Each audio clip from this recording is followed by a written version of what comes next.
Another Eurozone country might need a financial bailout soon. Italy, which is the third largest economy that uses the euro currency, has started plunging in the same direction as Greece and Ireland. It comes as fresh protests sweep across Europe, with people angry at facing tough cuts to pay for it all. Well, let's talk more on this with European Parliament member Nigel Farage, who's the leader of the UK Independence Party. Thank you very much indeed for joining us here on RT. Now, good morning. The bailout candidate list seems to be lengthening, doesn't it? As well as Portugal and Spain, Italy seems to be in a precarious position. Now, if the third largest economy succumbs, could that wipe out the euro, in your opinion? Well, of course it could, yes. I mean, Spain's a big economy, Italy's even bigger. I mean, what we have here is we have the bond markets sending us warning signals. I mean, think of them as the canary in the mine shaft, if you like. I'm not saying that the bailout crisis will extend to those big countries, but it just could. And certainly, if Spain went down, remember that the debt they've got is about 7 times the size of Ireland, so we'd be talking there about 350 billion euros, and Italy bigger still. And so you get to a point where there is no more bailout money, and where the euro in its current form would cease to exist.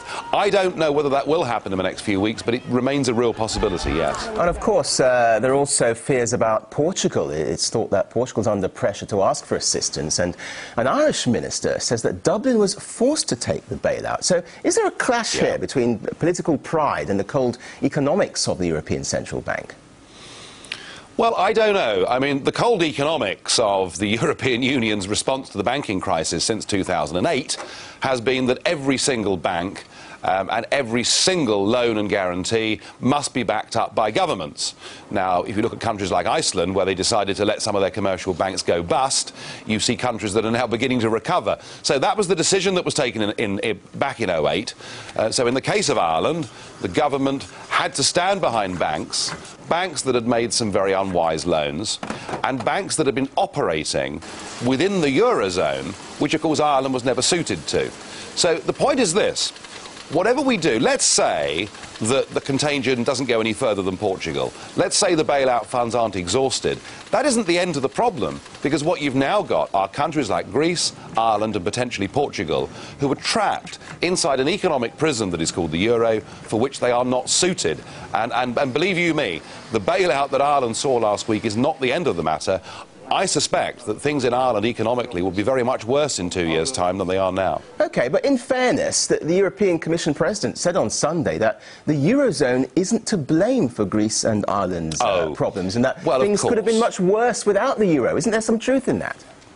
There is not a single piece of evidence for those claims by Barroso or Van Rompuy whatsoever. Listen, when Ireland joined the euro, there were people like me saying there was no benefit for the country, as most of their overseas trade was denominated in sterling or dollars anyway, and that to join the euro, they would have to have artificially low interest rates, and for the first 7 or 8 years of their membership of the euro, Irish rates were 3 to 4% lower than they would have been had the Irish kept the punt. And what that meant was that the property boom became the most massive speculative bubble, and that's why the bust is as bad as it is. And now Ireland finds herself in a euro where Eurozone interest rates are going to head up over the next couple of years at the very moment that they're trapped inside a deflationary downward spiral. All right, well, let's have a quick has been a catastrophe. Let me just interrupt you there, if I may. I mean, if we look at the case of Britain, then, as an EU member, signed up to take the benefits of European harmony, isn't it right that they chip in when times are hard? You can't have your cake and eat it, can you? Well, let's examine what these benefits are, shall we? I've been here for 11 years as an MEP, and I'm still struggling to find them. Because if what we're talking about is free trade, is the ability of companies to buy and sell goods from our next-door neighbouring countries, look, the Swiss do that without being EU members. The Norwegians do that without being EU members. So if what the United Kingdom wants is free trade, she can have that without being part of a club that makes 3,000 new rules for us every year and costs us a membership fee of nearly £50 million a day. And the £7 billion that the British government has said it will guarantee for the Irish, frankly, is money poured down the drain. What we should be doing is saying to our friends in Ireland, we will help you come out of the euro and get back to having your own currency. Otherwise, frankly, we're wasting this money. In a wider sense, though, the global recession would have affected all nations anyway, surely. Isn't it better that Europe acts as a group instead of trying to struggle individually? Look, of course there's been a global recession. Of course everybody's been affected. But the point about this is that we're going for economic and monetary union across the European Union with countries that have such different and divergent currencies. I mean, we learnt ourselves with the exchange rate mechanism 20 years ago that we weren't suited to it.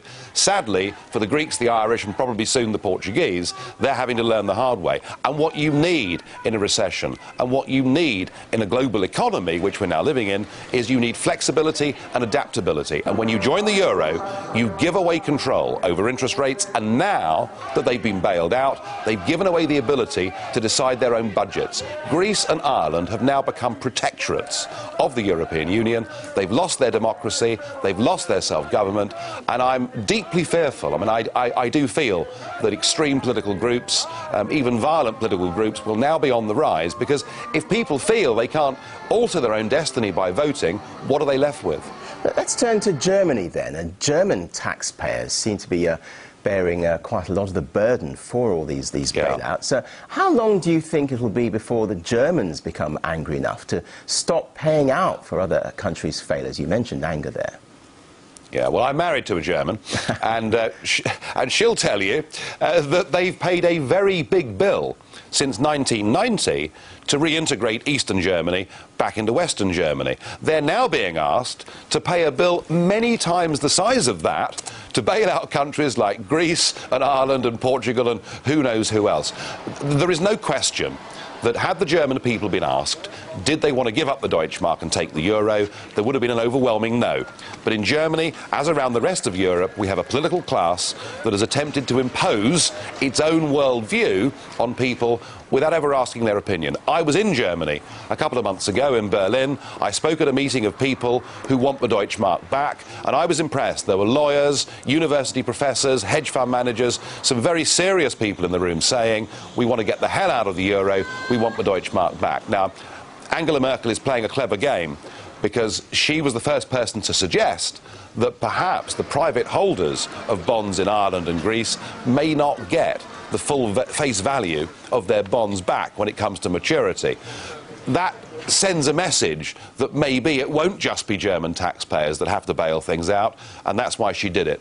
I mean, frankly, if Germany said, we've had enough of this, that would be the end of the euro.